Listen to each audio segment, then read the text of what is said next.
Andre Ward was regarded as one of the best pound-for-pound champions in his era as a pro.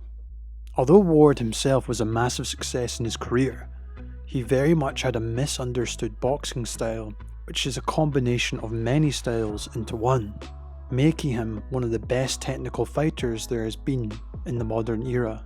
In this video today, I'll be looking at how mashing fighting styles no doubt helped Ward with his dominating displays over his career. First up, let's have a quick look at Ward's background and career. Ward is now a retired and former world champion boxing from Oakland, California.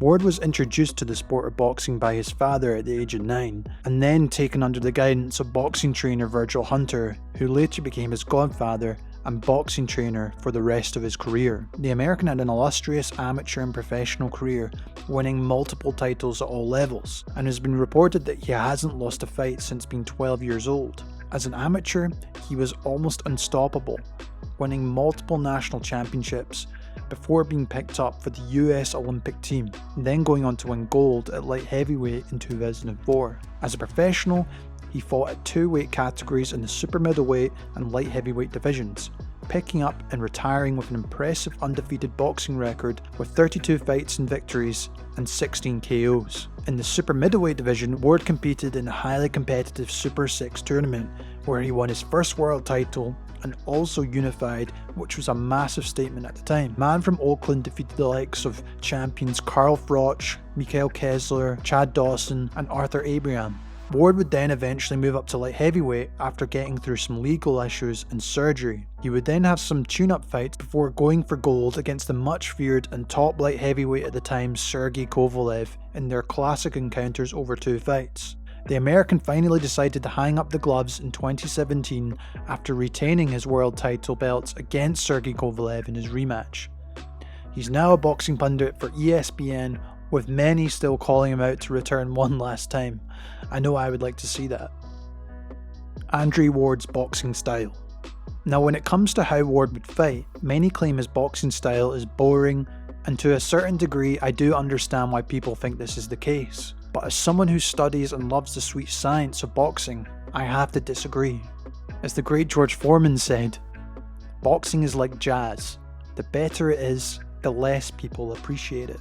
Unfortunately for Ward, he was tremendously good, and it was detrimental to him as an entertaining fighter for the casual. But for those that box, or love the deeper detail of boxing techniques and tactics, he is one of the best to learn from. But getting back to Ward's exact style, as I mentioned earlier in this video, he has perfected a combination of boxing styles over many years.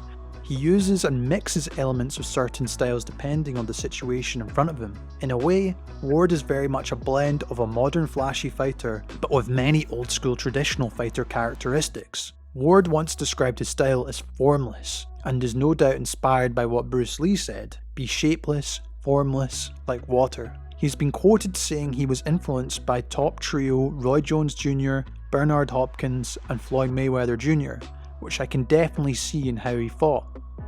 But let's get into the finer details now. The Stanson Approach. Ward very much reminds me of a modern but careful version of Joe Louis, but combined with the occasional Philly shell or flashy movement from one of the previous names I just mentioned. The reason for this is he would tend to try keep his head off centre line and would slip and duck to his right rear side while throwing his left jab, helping him to avoid return fire. Much like Joe Louis, he would do it while fencing with his jab before unleashing his huge power shots. But for Ward, the jab was a tool as an opportunity to slip up on the inside on some opponents. However, as Ward's opponents would improve in quality over time, they would be for the most part bigger punchers and better at closing the distance and applying pressure.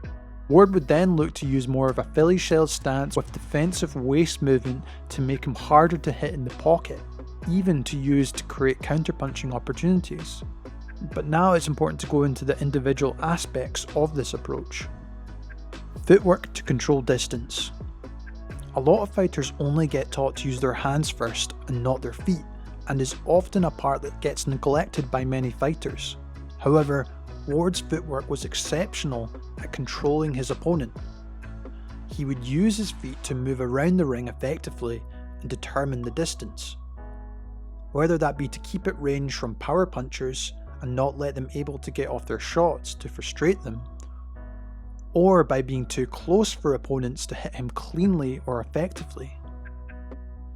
But as you know, footwork isn't everything in boxing, and it was in fact his lead hand he would use alongside his footwork which made him really difficult to hit. Ward's masterful jab. When it came to Ward's left hand, it was in fact his natural stronger hand, but instead of sticking to the southpaw stance, Virgil Hunter kept him as an orthodox fighter. But this itself definitely gave Ward an advantage by giving him a much powerful lead hand, earning much respect from opponents. Ward has been quoted in the past in saying how the jab is a lost art in terms of how it is used and thrown. He would very much use his lead hand almost like he was fencing with it in 3 ways. 1. To gauge and control distance. 2. Using feints to set up shots. And 3. To get on the inside. For defense, he would use the jab, as I mentioned, as a way to create distance between himself and the opponent, sometimes sticking it straight out to help create the time to move out the way or to force the opponent into a punch. Ward would also mix up the jab by attacking the stomach or solar plexus. Naturally, this would help condition opponents to lower their guard over time, and then of course create opportunities up top. He would also use the jab to set himself up for other punches, one being simply touching his opponent with the jab. Ward would also throw his jab from different angles.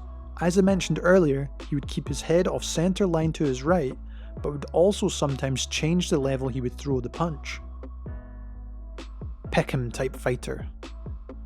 Ward once described himself as a pick'em type fighter. In other words, he likes to pick you off, break you down with strong, accurate, effective shots with a lower volume of punches. Once you have your opponent tired or even hurt, that is when you have the opportunity to unleash strong, powerful combination punches, such as the greats such as Floyd Mayweather Jr. or more recently Canelo Alvarez have always been much more calculated when they throw punches, and would always rather get much cleaner damaging shots. This in turn can help judges swing around in your favour even if the opponent is throwing more punches. But more importantly, accurate, hard landed punches will more likely hurt your opponent than hitting gloves and arms. Inside fighting. Now probably one of the harder, complex parts of Ward's game was his inside fighting ability, and for me he was probably one of the best inside fighters in recent history. First up, Ward would like to fight on the inside at different points throughout the bout against specific fighters in his career. The American came up against tough fighters such as Carl Froch, Mikhail Kessler and Sergey Kovalev, who were all very dangerous at mid to long range. So to counteract that and cause damage, he would get up on the inside and use this as an opportunity to beat up on them when up close and neutralise their effectiveness of their own punches. Ward would often use the jab to get there, as discussed earlier, and then would use intelligent arm control when on the inside to stop his opponents from throwing uppercuts. He would then use his head to lean on the shoulders of his opponents to apply pressure, but also so his chin was protected. This was all while attempting to control and hold at least one arm. Ward would usually try to battle with his stronger left arm to throw uppercuts or hooks at this point. It would give his opponent a false sense of security that he only had one arm available to use, so can't do anything. However, this is where Ward would take advantage by throwing short, sharp shots. Another aspect of Ward's genius here was simply forearm control to get off his shots, much like Floyd Mayweather would use on the inside as well. It's all truly impressive, and I probably need to make a whole video alone on just this. Defense and counters. Now another part of Ward's game is of course his defense and counter punching. For the most part, the American would float between stances, using a long reached arm, high guard or Philly shell.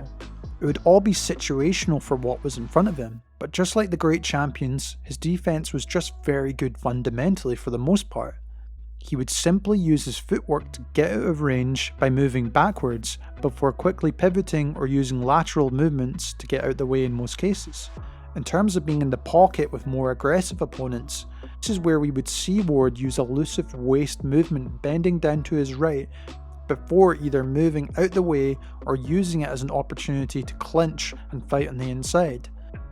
There is also great use of arm control, where he uses arms against the opponent to move out the way and control them. Now, in terms of using the Philly shell, Ward was more inclined to use a shoulder roll movement while also moving his feet backwards before resetting himself. It wasn't too often you would see Ward stand toe to toe in his stance, as he would prefer to use waist movement. For counterpunching, it was more used with opponents who rushed in because of frustration that would be caught by him. You've probably seen the beautiful catch and counter before against Barrera, but this was a rare occurrence of Ward standing like this, but it's still an amazing lesson. Southpaw stance. Now, this wasn't something Ward would use too often towards the end of his career, but more in his amateur days and younger professional career. However, as his left hand was naturally stronger, Ward would on occasion turn southpaw on some opponents to create openings or cause confusion. Did this in his world title fight versus Kessler, and more notably at the end of his career against Brandt. He would usually not stay in this stance for too long, but no doubt he could have done it more often if he wished to. Fighting southpaws. Now, throughout his career, he had one notable but convincing win against Chad Dawson, who was a natural light heavyweight and former world champion who dropped down in weight at the time to fight Ward. However, from this one fight alone, we are able to look back and see the intelligent tactics Ward used. In the fight, he would fence with Dawson's southpaw jab with his own. However, he used it to condition the southpaw into a rhythm over time by touching his jab with his own. For example, for the first knockdown, he would touch with Dawson's jab before instead quickly changing the route of attack by throwing a right to the body before going up top again. It's a great example of how orthodox fighters can dismantle the rhythm of a southpaw fighter. Body attacks. Now, when we think of Andre Ward and body attacks, I'm not going to say he didn't stray low at times. We all have evidence of that from looking back in his career. But Ward was always a very good body puncher for the most part throughout his career, even if he did go in the borderline. Whether that be the body jab, left hook to the liver, right to the body, or short, sharp shots on the inside, the American would always invest in these shots against the majority of the fighters he fought.